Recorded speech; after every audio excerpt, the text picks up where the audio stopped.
Hindi pumayag si dating Pangulong Rodrigo Duterte na ibenta ang kanyang unang bahay sa Davao City. Ayon po yan sa anak niya si Congressman Paulo Duterte. Pero ang sabi ng kanyang common law wife na si Hanilet Avancenia, ibinibenta ito sa highest bidder. Nakatutok si Sara Hilomen Velasco ng GMA Regional TV.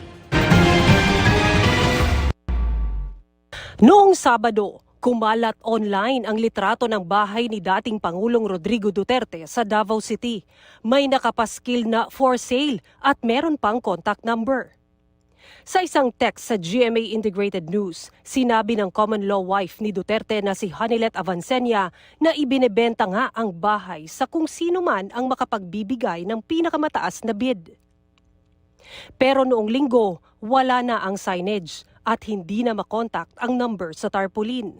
Ayon kay Congressman Paulo Duterte, hindi daw pumayag ang kanyang ama na ibenta ang bahay ng kanyang bisitahin sa ICC Detention Center sa The Hague. So ako sa ipangutana na may baligya ba itong balay sa among lula, sa dili daw ito'y baligya, di sa musugot.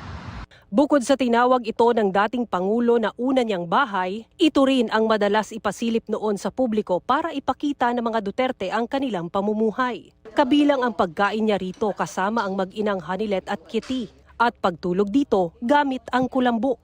Tumuloy rin dito noong 2017 ang bumisitang si nooy Japanese Prime Minister Abe Shinzo. Talo ka din sa mga disumpin ko sa karami na ito. Kung may klaro ko niyang tubag, nabaligya na, may mabuhat.